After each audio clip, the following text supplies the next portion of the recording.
मेरे किसान भाइयों, अब जो हम आ चुके हैं यहाँ पे जो लैब है इनकी, यहाँ तक जो मैंने आपको दिखाया वो बनाना का था। अब यहाँ पे जो हम आ चुके हैं, यहाँ से इनका लैब स्टार्ट होता है। यहाँ ये पोटैटो का जो नया बीज होता है वो यहाँ से तैयार करते हैं।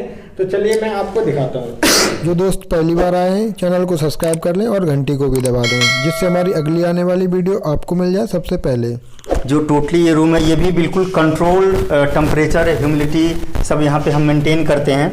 आप देख सकते हैं अलग अलग वैरायटी पे हम प्रोपगेशन इसका टिश्यू कल्चरिंग करते हैं। ये देखिए, ये आलू का है।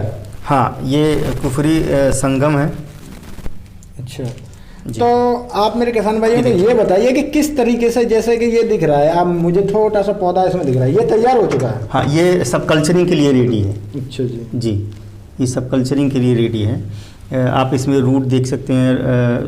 ये इसका हम जो नोडल सेगमेंट होता है, नोड्स, उसको डिसेक्शन करके हम इसका एक टिश्यू से अभी एक बार में लगभग 3 गुना 4 गुना बनाते हैं इसका आलू वैरायटी वाइज। तो अभी ये हमारे पास टाइम है इसका, हमारा जो बाहर जाने का जो टाइमिंग है वो 2021 सितंबर से हम बाहर भेजना शुरू करते हैं आलू का।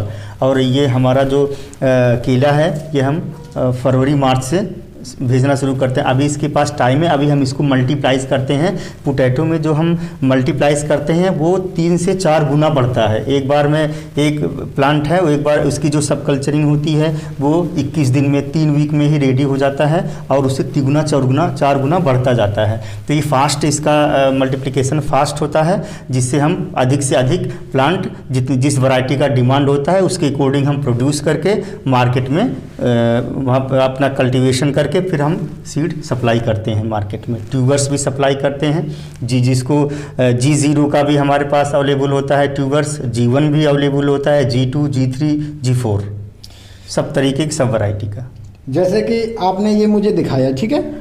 अब आप मुझे बस इतना बताइए, जैसे कि आपने बता दिया, शायद में जैसे कोई किसान भाई नहीं समझ पाता, जैसे कि आपने बनाना का बता दिया, तो जैसे इसमें जैसे हम आलू बोते हैं तो अपना आलू बो के आलू निकालते हैं। हाँ। आप जो बीज तैयार किया, यानी कि आप जो नया बीज तैयार कर रहे हैं उसका तरीका क्या है? ये देखिए, पहले जो 2 चीज़ें होती हैं, एक तो हम जो जिस वैरायटी का हमें डिमांड होता है वो वैरायटी हम CPRI central potato research institute Shimla से वो टेस्टू वो वैरायटी ले आते हैं, उसको यहाँ पे मल्टीप्लाइज करते हैं। और जो वैरायटीज़ हम यहाँ पे और अलग आता है तो हम उसको ट्यूबर से जो स्प्राउटिंग होता है, उस स्प्राउटिंग जो निकलता है उससे ले करके हम उसको इनिशिएट करके खुद वो वैरायटी डेवलप करते हैं, फिर उसकी वायरस टेस्टिंग कराते हैं। उसके अकॉर्डिंग फिर हम उस वैरायटी को यहाँ पे डेवलप करते हैं। जैसे फिर नए सूट्स निकल आएंगे, फिर उसको डेवलप करके फिर उस प्लांट को सितंबर में बाहर भेजते हैं। फिर सॉइल में वो कल्टीवेशन करते हैं एक कंट्रोल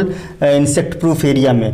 तो उसके बाद जो है कल्टीवेशन करने के बाद उसमें जो छोटे छोटे ट्यूबर्स, मिनी ट्यूबर्स जो होते हैं, मिनी ट्यूबर्स छोटे छोटे वो पड़ते हैं, वो G0 होता है वो। तो वो ट्यूबर्स हम उसको फिर मल्टीप्लाइज करते हैं ट्यूबर्स को भी खेत में, तो उसके बाद फिर हम सप्लाई करते हैं। अगर भी बहुत सारे किसान हमारे पास फ़ोन आता है, वो कहते हैं कि हमको G0 साइकिल चाहिए G0 का और हमें मिनी ट्यूबर्स चाहिए, तो वो लगभग 6 से 7 रुपए पर ट्यूबर्स वो हम सप्लाई भी करते हैं। चलिए, तो अभी ये जो है ये भी वही समझ लीजिए कि हेट्रोट्रॉफिक कंडीशन में है, जो अभी जस्ट लाइक बेबी बॉर्न, तो जैसे ICU में बच्चा रहता है उस कंडीशन में, उस कंट्रोल इन्वायरमेंट में बिल्कुल सारा इन विट्रो प्रोसेस में है। उसके बाद जब हमारा प्लानिंग होता है मैं सितंबर में, फिर उसके बाद ये बाहर जब जाएगा तो उसके बाद भी धीरे धीरे यहाँ का जो बाहर का जो क्लाइमेट है वो धीरे धीरे अपना अडॉप्ट करके फिर वहाँ पर ट्यूबर्स तैयार करके फिर सप्लाई करते हैं। जैसे कि अभी मैंने थोड़ी देर पहले बाहर देखा था, जो इसका आपने बीज बनाया है वो छोटे छोटे से आलू थे, वो यहाँ पर हैं।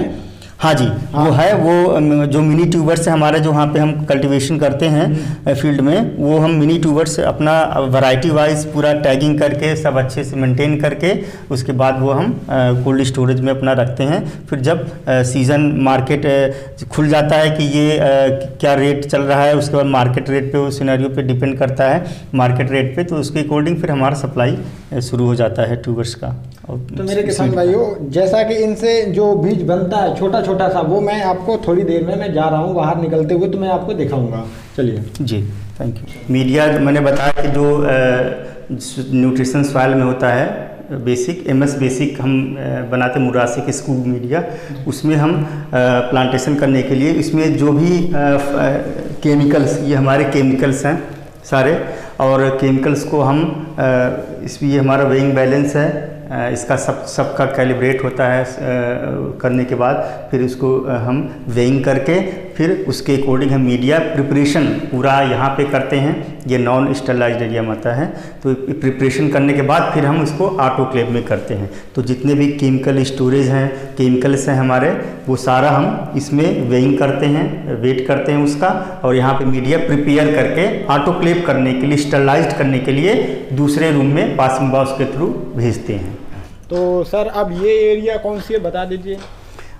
ये जो हमारा यहाँ से शुरू होता है बॉटल वॉशिंग एरिया, जो भी हम कल्चरिंग करते हैं, बॉटल करते हैं, बॉटल में मीडिया बनाते हैं, प्रिपरेशन करते हैं, वो सब यहाँ पे वॉश होता है, डिटर्जेंट में वॉशिंग होती है उसकी, और उसमें उसका भी प्रोटोकॉल होता है, उसमें RO वाटर में, और उसके बाद फिर HCl 1% डिटर्जेंट में वॉश होकर डिपिंग करके तब इसको हम रखते हैं। फिर उसको फुली ऑटोक्लेव ड्राई करके ऑटोक्लेव करने के बाद फिर इसको यूज़ करते हैं। आइए हम दिखाते हैं आपको अंदर।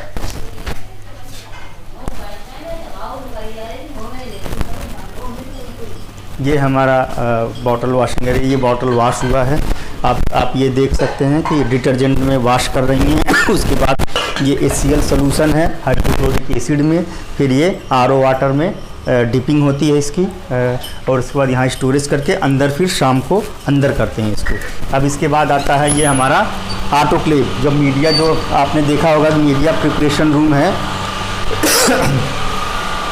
जो मीडिया प्रिपरेशन रूम है, वो मीडिया प्रिपेयर करने के बाद फिर यहाँ आता है, यहाँ पे पोरिंग करके बॉटल में पोरिंग करते हैं।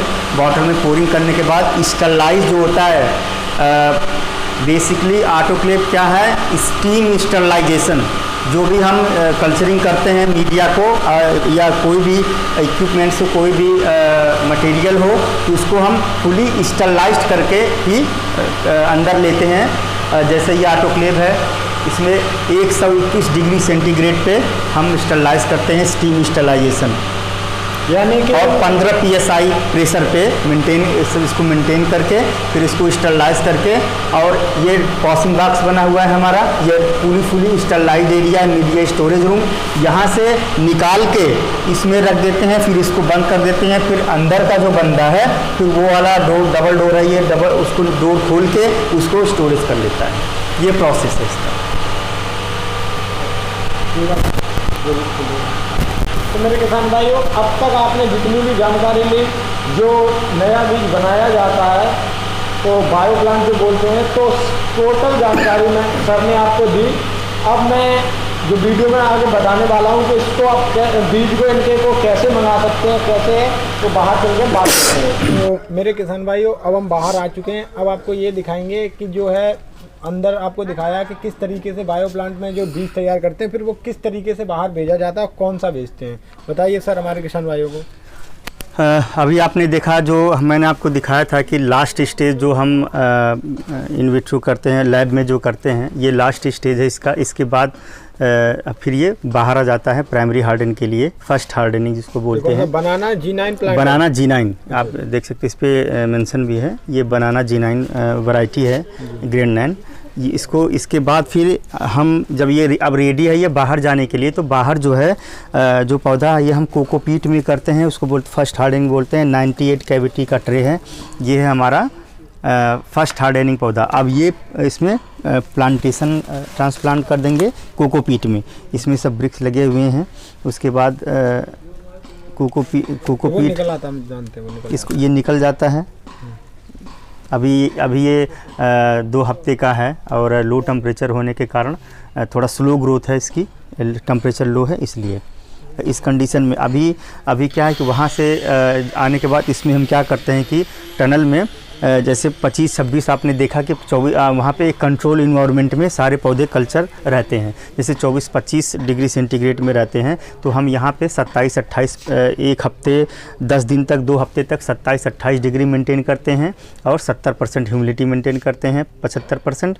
उसके बाद फिर धीरे धीरे पौधा जब रूट सूट उसका डेवलप होने लगता है तो फिर उसको हम टेम्परेचर इंक्रीज़ करने लगते हैं, जैसे टेम्परेचर 30, 29, 30, 31, 32, 33, 34, 35 में करके फिर अभी ये सेकेंडरी हार्डनिंग के लिए भेज देते हैं।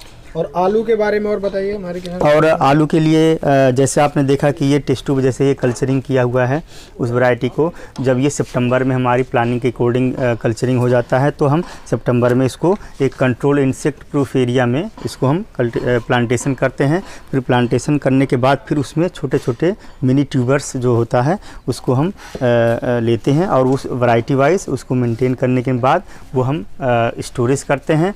फिर हम वो सीड और ट्यूबर से सप्लाई होता है। वो हमारे पास G0, G1, G2, G3, G4 जितने भी साइकिल सब टाइप के tubers, mini tubers, micro tubers सब चीज़ अवेलेबल हैं। तो मेरे किसान भाइयों, जैसा कि सर ने आपको दिखाया, आप कोई सी भी जैसे कि पपीता, केला, आलू, तो कोई सी भी वैरायटी आप इनसे मंगाना चाहें तो मंगा सकते हैं, ऑल इंडिया ये भेज सकते हैं। और आपको मैं जो इनकी नर्सरी है जो पपीता की, चलिए मैं हार्डन फैसिलिटी बोलते हैं, अगली वीडियो में मैं आपको वो दिखाऊंगा जी।